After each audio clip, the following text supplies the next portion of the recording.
Bonjour les amis, oui, on va parler Marquez, on va parler de... Non, je déconne, on va parler scooter aujourd'hui. On va parler scooter et Dieu sait que vous aimez ça. Alors, pas vous, mais il y a des gens sur la page qui aiment ça, puisque dans les 5 premiers, dans le top 5, Oli le Belge, sur la page YouTube, il y a 3 vidéos de scooter. Alors les gars, il va falloir faire un effort, ne regardez pas cette vidéo, s'il vous plaît. Enfin, si jamais vous la regardez, faites-vous plaisir quand même. Alors, ceci, Metropolis 400i de 2018, dans un état lamentable. Pourquoi ? Parce que, en fait, je tombe peu. Par contre, j'ai déjà souvent jeté ce scooter par terre, parce qu'il y a une chose très importante. Lorsque vous montrez comment fonctionne un scooter, n'oubliez pas de mettre le frein à main, parce que sinon, vous faites traîner derrière. Donc voilà, mais revenons-en au principal, au nouveau Metropolis 400 de 2021. Donc, bien entendu, passage en Euro 5, ça, c'est la base. Sinon, pour le reste, pas mal de petites nouveautés, plutôt bien trouvées. Notons déjà ce nouveau immense pare-brise.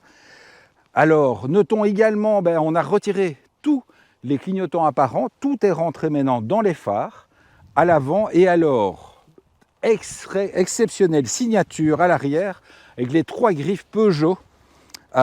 Puisqu'il faut savoir que malgré que Peugeot Motorcycle était racheté principalement en Asie, ces scooters sont toujours fabriqués en France. Et c'est pour ça qu'on a cette fameuse griffe Peugeot. C'est bien dit, hein, les gars.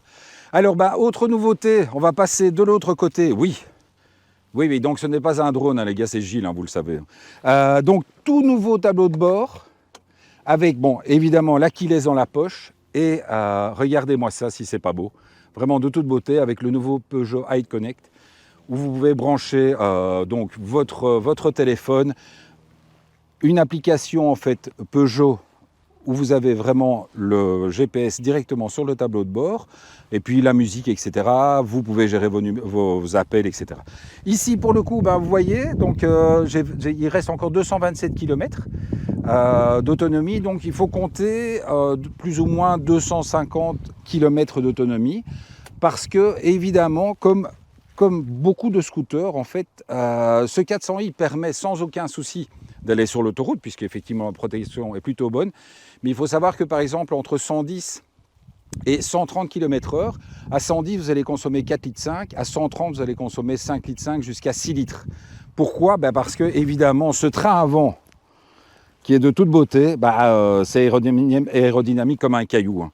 Donc, vous le voyez, comme c'est un scooter qui est éligible pour les permis B, et bien donc effectivement il y a ce train avant qui est connecté et qui peut de temps en temps amener une petite résistance. Malheureusement, j'aurais aimé que sur le nouveau modèle, ils aient un petit peu retravaillé la suspension, mais je pense que ils ont dû trouver un juste milieu entre la rigidité, la dureté, et de temps en temps le côté un peu rebondissant de la suspension, c'est un peu déstabilisant. En fait, c'est-à-dire que moi, quand je roule avec le mien, pendant l'hiver, ça ne me dérange pas, mais dès le moment où il fait beau, et dès le moment où on veut commencer un petit peu à attaquer avec ce scooter, c'est un peu surprenant. Parce que le train avant est un petit peu paresseux. Et comme la suspension est assez dure, il peut être de temps en temps un peu rebondissant dans les trous. Une fois qu'on a trouvé le concept, c'est assez tranquille. Bon, là, je viens d'aller me balader avec Gilles. Il s'est fait caca 3 fois dessus en me suivant. Mais bon, lui, évidemment, monsieur roule en CBR 1000. En plus, maintenant, il vient de la... Hein. Elle est full. Mais ça, vous le découvrirez d'ici peu. Sinon, d'autres choses qu'ils ont retirées, ils ont retiré les petites ventilations ici, sur le tableau de bord. Alors, il faut savoir que les petites ventilations que vous avez ici, au niveau des jambes, en fait, ça fonctionne. Vous avez le radiateur qui est devant, et vous avez vraiment une petite chaleur plutôt agréable qui sort ici. Avant, il y avait également des ventilations, on le voit ici, hein, des ventilations ici qui donnaient un petit peu d'air sur les mains. Et franchement, c'est un truc qui m'a toujours semblé plutôt bien fonctionner. Mais bon, ils l'ont retiré, donc c'est que ça ne devait pas si bien fonctionner de ça. Alors, on a parlé évidemment, là on a parlé du côté pratique, Maintenant, on va vraiment parler de tout ce qui est coffre, etc. Alors, ici, reviens vers moi Gilles. Donc, évidemment, on retrouve l'avantage d'avoir un plancher plat. Comme d'habitude, vous le savez, hein, j'adore le concept de l'avantage et de l'inconvénient. Il faut savoir que, par exemple, un T-Max, c'est hyper rigide. Pourquoi?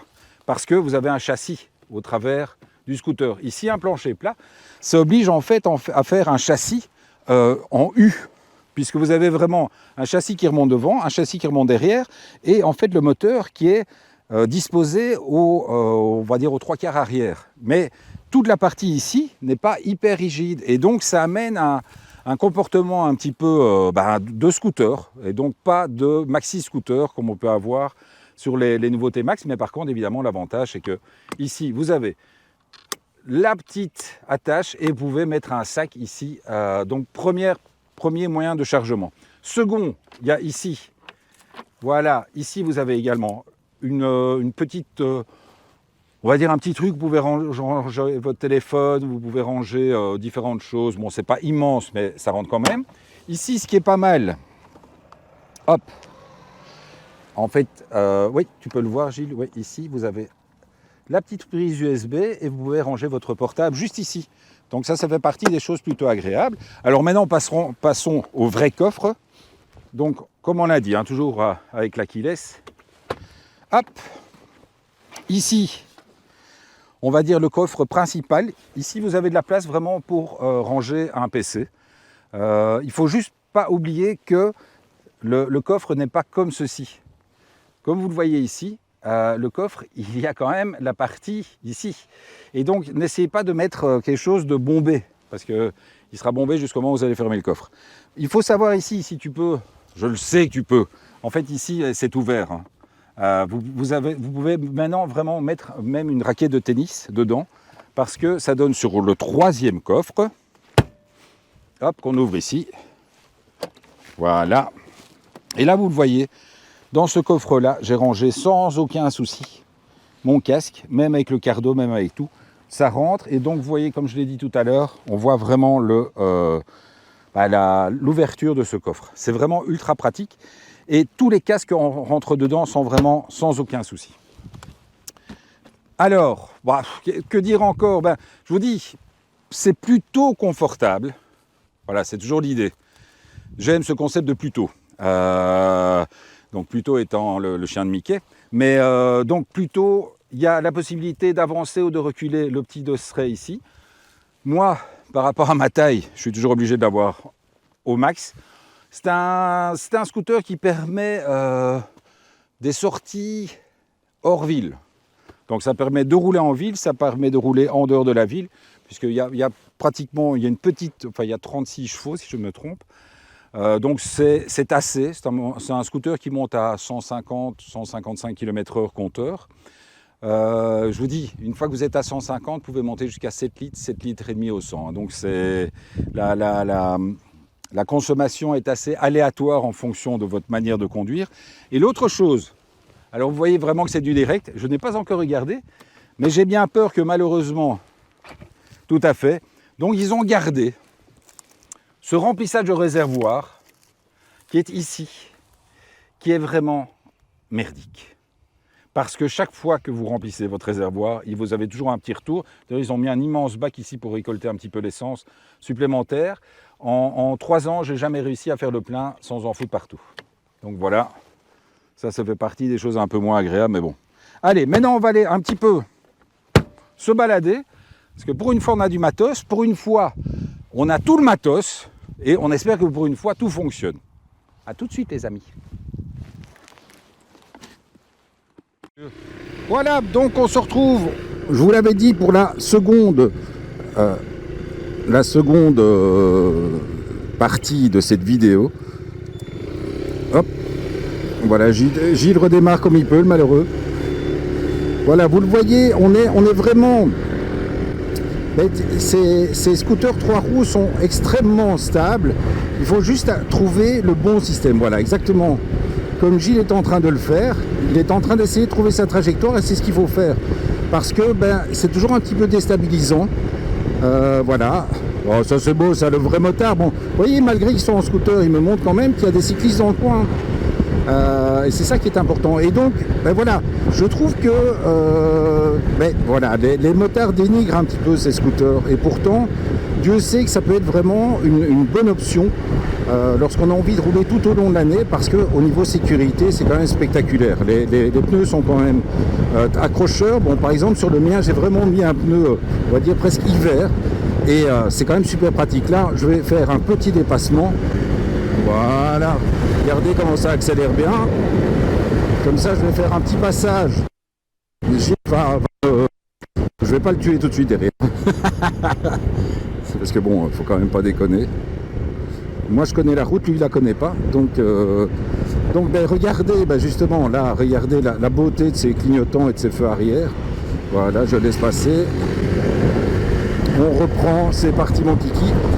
C'est vraiment quelque chose qui était essayé. On l'a assez fait, on en a parlé. Tout le monde dénigre un petit peu, mais finalement, c'est vraiment quelque chose à essayer. Pour le chargement, etc. Après, ça reste un investissement assez colossal. Ça, malheureusement, je trouve qu'ils ont gardé, ils veulent garder ce haut de gamme. Ils veulent garder, on est toujours à l'ordre, dans l'ordre de 10 000 €. Ça fait quand même un petit peu mal, mais c'est vrai que bon, ben, finalement, quand on regarde le mien, bon, qui porte évidemment tous les stigmates de rouler qu'en hiver, donc ben, c'est vrai que les tubulures sont un petit peu abîmées, etc. Mais sinon, le reste a plutôt bien tenu. J'ai fait 10 000 km avec un pneu arrière, comme ça peut vous faire une idée aussi au niveau de l'argent. Voilà, il faut savoir que tous les 10 000 km, il faut changer de pneus arrière. Les pneus avant sont toujours là, les disques et tout, donc tout est toujours là. Donc on se retrouve bientôt les amis, puisque je vais aller chercher la semaine prochaine, enfin, la MT-07. Et là, on va pouvoir recommencer un petit peu à rouler à moteur, parce qu'il ne faut pas déconner dans la vie non plus. Allez, mets ton petit clignotant à droite, et on s'arrête. En fait, donc je ne parle pas tout seul, hein, c'est parce que Gilles il est sur le cardo, et donc il m'entend. Donc voilà les amis, à bientôt, ciao.